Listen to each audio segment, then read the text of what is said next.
தின அரசியல் பார்வையாளர்கள் அனைவருக்கும் வணக்கம். இன்னைக்கு நம்ம எது சம்பந்தமா பார்க்க போறோம்னு பார்த்தீங்கன்னா, தமிழக வெற்றி கழகத்தினுடைய தலைவர் திரு விஜய் அவர்களுடைய கடைசி படமான ஜனநாயகன். அந்த படத்தினுடைய முதல் பாடல் நேற்று மாலை வெளியானது. அந்த பாடலில் இருக்கக்கூடிய ஒரு சில வரிகளை பத்தி தான் நம்ம பார்க்க போறோம். வாங்க பார்க்கலாம்.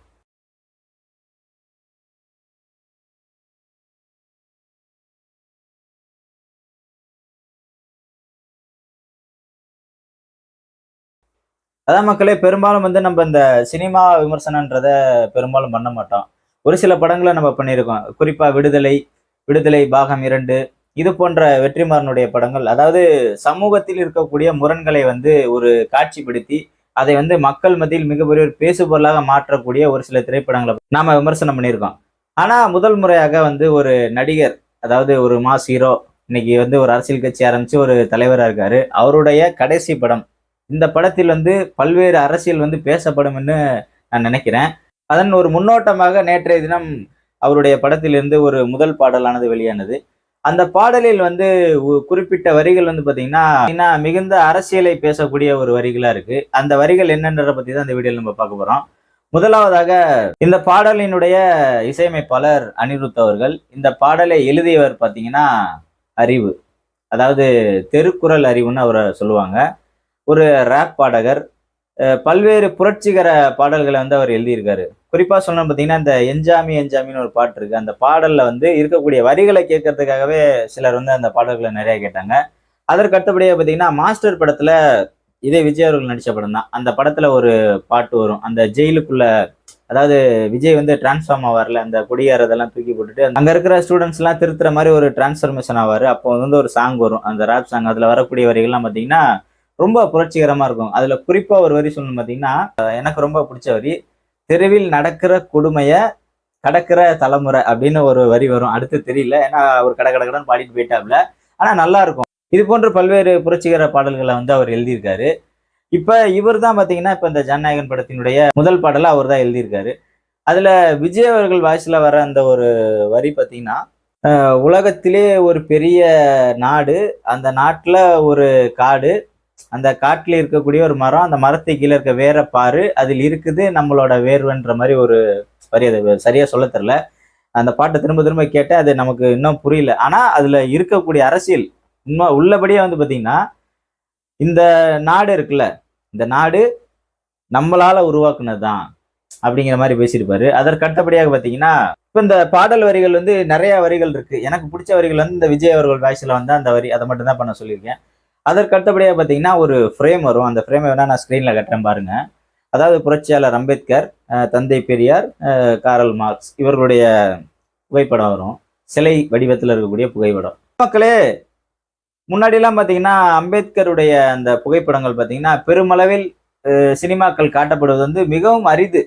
சொற்பமா விரலொட்டி எண்ணிரலாம். ஒரு சில படங்கள்ல தான் அம்பேத்கருடைய புகைப்படங்கள் இருக்கும்.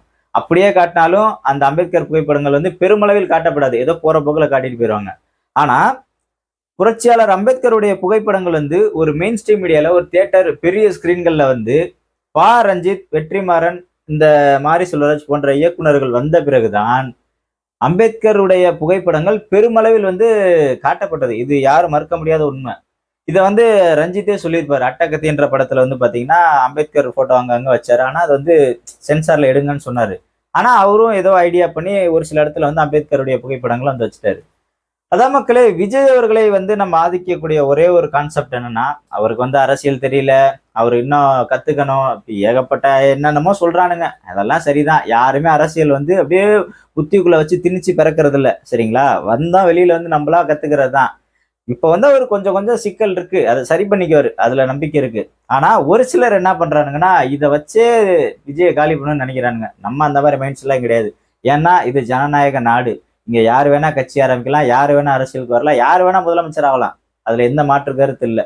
நம்ம இப்ப நேரா பாயிண்ட்டுக்கு வருவோம்.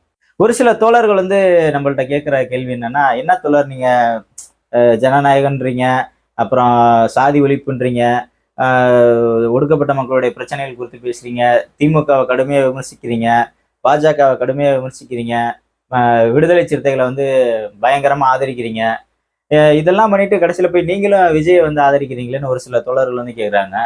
அதாவது அந்த நண்பர்களுக்கு வந்து நம்ம சொல்லக்கூடிய ஒரே ஒரு விஷயம் என்னன்னா, விஜய் அவர்களை வந்து வலிந்து நாமே வந்து பாஜக பக்கம் தள்ளிடக்கூடாது. இதுல நான் ரொம்ப தெளிவா இருக்கேன். புறா பாஜக பக்கம் போறாரா, விமர்சனம் உண்டு, நிச்சயமா விமர்சிப்போம். ஆனா நாமே வலிந்து அவரை வந்து பாஜக பக்கம் வந்து நம்மளே தள்ளிடக்கூடாதுன்றதுல நான் ரொம்ப தெளிவா இருக்கேன்.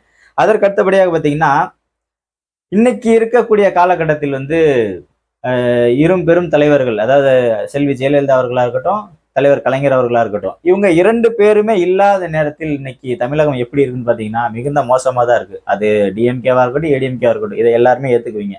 ஏன்னா என்னதான் இருந்தாலும், 1000 இருந்தாலும், எத்தனை விமர்சனங்கள் இருந்தாலும், அந்த 2 பெரும் தலைவர்கள் இல்லாதது மிகப்பெரிய ஒரு இழப்பு தான் தமிழ்நாட்டுக்கு. இதை யாரும் மறுக்க முடியாது. ஏன் நம்ம இப்படி சொல்றோம்னா, அம்மையார் ஜெயலலிதா அவர்கள் இறப்புக்கு பிறகு அதிமுகவும், தலைவர் கலைஞர் அவர்களுடைய இறப்பிற்கு பிறகு திமுகவும், அந்த கட்சிக்குள் நடக்கக்கூடிய ஒவ்வொரு அரசியலையும் நம்ம பார்த்துட்டு தான் இருக்கோம். தலைவர் கலைஞர் இருக்கும்போது எவ்வளவு கட்டுக்கோப்பா இருந்தது அந்த கட்சி. இன்னைக்கு இருக்கக்கூடிய அமைச்சர் பெருமக்கள் அப்படியா இருக்காங்க? ஐயா ஸ்டாலின் அவர்களே ஒரு பொது மேடையில வந்து புலம்புறாரு. நம்மவர்களே ஏதோ பிரச்சனையில இழுத்து விட்டுறாங்களோன்னு பயமா இருக்கு. தினமும் நான் இந்த கவலையில தான் கண் விழிக்கிறேன். மத்தளத்துக்கு 2 பக்கமும் அடின்ற மாதிரி இருக்குது. இப்படி இருக்க சூழ்நிலை என்னையே நம்மவர்களே கஷ்டப்படுத்துறீங்கன்னு சொல்லி ஒரு பொது வெளியில புலம்புறாரு. ஆனா தலைவர் கலைஞர் அவர்கள் வந்து இருந்தபோது இந்த மாதிரி பொது வெளியில் புலம்பியதே கிடையாது. ஏன்னா அதான் பவர். தலைவர் கலைஞர் அவர் நினைச்சிட்டாருன்னா நாளைக்கு நீ அமைச்சர் பதவியில இருந்து கிடையாது, தூக்குன்றவாரு. அதே மாதிரிதான் இங்கிட்டு அம்மையா ஜெயலலிதா, அவங்கள பத்தி சொல்லணும்னு அவசியம் இல்லை, அவங்க எல்லாத்துக்குமே தெரியும். குற்றம் அப்படின்னு ஒருத்தர் மேல ஒரு சந்தேகம் வந்துருச்சுன்னா அவங்க அந்த பதவியில இருக்க முடியாது, கட்சியை விட்டே கூட நீக்கிடுவாங்க. அந்த அளவுக்கு அவங்களும் வந்து ஒரு பவர்ஃபுல்லான லீடர். ஆனா இப்ப இந்த 2 பவர்ஃபுல்லான லீடரும் இல்லாத நேரத்தில் இந்த 2 கட்சிகளிலும் நடக்கக்கூடிய அரசியல் என்பது தமிழகத்திற்கு புதுமையா இருக்கு. வெளிப்படையா சொல்லணும்னா அதுதான். அப்ப இங்க ஒரு மாற்று சக்தி தேவை. அதுவும் திராவிட கட்சியிலே மாற்று சக்தியா தேவை. அதாவது மாற்றம்னு வந்து சீமான் சொன்னாரு. ஆனா சீமானுடைய அரசியல் என்னன்னு இப்பதான் எல்லாருமே புரிஞ்சுக்கிறோம். மாற்றம்னு சொல்லிட்டு பாஜக அண்ணாமலை வந்தாரு. அவர் ஒரு சங்கிகளின் கூடாரத்தை தான் உருவாக்கி வச்சுட்டு போயிருக்காரு. இப்ப அதற்கு அடுத்தபடியாக விஜய் அவர்கள் வந்திருக்காங்க. விஜய் அவர்கள் வந்து தமிழ்நாட்டினுடைய களத்தை நன்கு ஆராய்ந்து கொண்டு இங்க என்ன அரசியல் ஈடுபடும், இங்க எதை வச்சு அரசியல் பண்ணா நம்ம ஜெயிக்க முடியுன்றத நுட்பமா அவர் தெரிஞ்சுக்கிட்டு தான் வந்திருக்காரு. எனவே இதில் வந்து சின்ன சின்ன முரண்கள் இருக்கு, அதுல எந்த மாற்று கருத்து இல்லை. சரிங்களா? இன்னமும் அந்த ரசிகர்களை வந்து இன்னும் அவர் வந்து தொண்டரா மாத்தல. இது நானே கூட சொல்லியிருக்கேன். சரிங்களா? இன்னமும் விஜய் ரசிகர்கள் வந்து தொண்டர்களா மாறல. மாறினா இன்னும் அந்த கட்சி இன்னும் அடுத்த ஒரு வளர்ச்சி அடையும்னு நானே சொல்லிட்டு தான் இருக்கேன். இன்னும் சின்ன சின்ன சிக்கல்கள் இருக்கு. அதை கொஞ்சம் கொஞ்சம் கொஞ்சம் கொஞ்சமா தான் சரி பண்ணிக்க முடியும். ஏன்னா தமிழ்நாட்டில் உருவான அனைத்து கட்சிகளும் பாத்தீங்கன்னா ஏதோ ஒரு சின்ன சின்ன நெருக்கடிகளை தாண்டி தான் வந்திருக்கும். இப்ப இருக்கக்கூடிய 2 கட்சியிலுமே பல நெருக்கடிகள் இருக்கத்தான் செய்யுது. அது யாருலன்னு சொல்லல. ஏன்னா கட்சின்னு ஒண்ணு இருந்தா அங்க 1008 பிரச்சனைகள் இருக்கத்தான் செய்யும். அப்படி இருந்தாதான் அது கட்சி. சரிங்களா? அப்படி இருக்கப்ப தாவேகாவும் இன்னும் வந்து கட்சியாக பரிணமிக்கவில்லை. ஓப்பனா சொல்ல போனா அதான் என்ன, இன்னமும் பாத்தீங்கன்னா அந்த ரசிகர் மனநிலையே தான் இருக்காங்க. ஏன் அப்படி சொல்றேன்னா, இன்னமும் அந்த பாடலுக்கு வந்து ஒரு வைப் பண்றது இந்த இதுலயே தான் இருக்காங்க. அந்த வரியில இருக்க அரசியலை பத்தி அவங்க யாருமே தெரிஞ்சுக்கிறது இல்லை. அதான் கூடிய சீக்கிரம் வந்து தெரிஞ்சுக்குவாங்க. தெரிஞ்சுக்கிட்டா நல்லதுன்னு நம்ம சொல்றோம். இன்னொன்னு, விஜய் அவர்களை வந்து ஏன் நம்ம ஆதரிக்கிறோம்னா, இப்ப இந்த 2K கிட்ஸ்னு ஒரு குரூப் இருக்காங்கல்ல, இளைஞர் பட்டாளம். அந்த இளைஞர் பட்டாளம் பாத்தீங்கன்னா இப்ப நம்ம வீட்டு பக்கத்துல எல்லாம் இருக்கானுங்க. அந்த பசங்க எல்லாம் பாத்தீங்கன்னா சினிமா, இந்த செல்போன்ல கேம் விளையாடுறது, இப்படி இருந்த பசங்க இன்னைக்கு வந்து எங்கள்கிட்ட அரசியல் பேசுறானுங்க.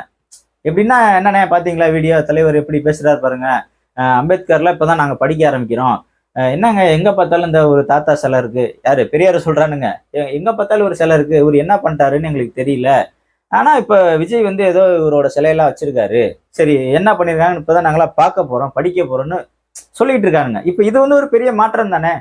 ஏன்னா நம்ம எத்தனையோ காலமா வந்து பெரியாரையும் அம்பேத்கரையும் காரல் மார்க்ஸையும் வந்து நம்ம பேசிக்கிட்டு இருக்கோம். ஆனா இப்ப இருக்க 2K கிட்ஸுக்கு வந்து பாத்தீங்கன்னா இந்த மாதிரி கருத்துக்கள்லாம் வந்து புதுசு. நம்மள பூமர்னுவானுங்க இன்னும் சொல்ல போனா.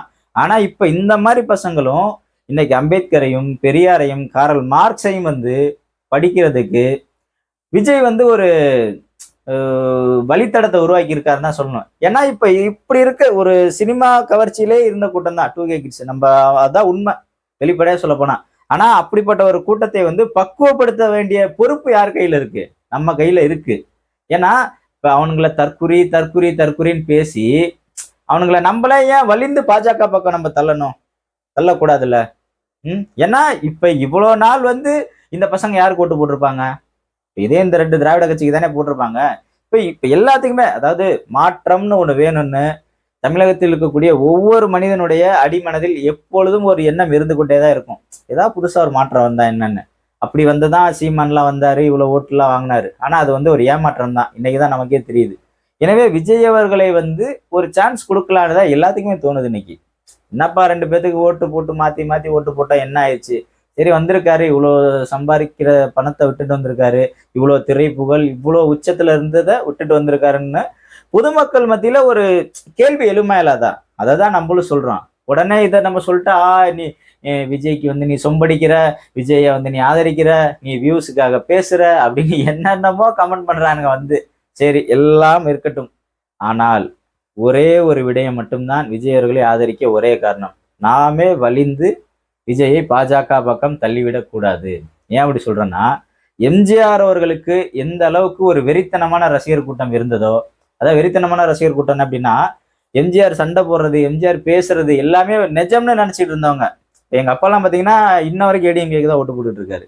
கேட்டா எம்ஜிஆருக்காக ஓட்டு போறேன்னு. அவங்க எல்லாம் அந்த மாதிரி பாருங்க, எம்ஜிஆர் இறந்து எவ்வளவு காலம் ஆகுது, இன்னமும் அவங்க எம்ஜிஆருக்காக தான் ஓட்டு போறேன்னு சொல்லிட்டு இருக்காங்க. இந்த மாதிரி இன்னைக்கு விஜய்க்கு ஃபேன்ஸ் இருக்காங்க.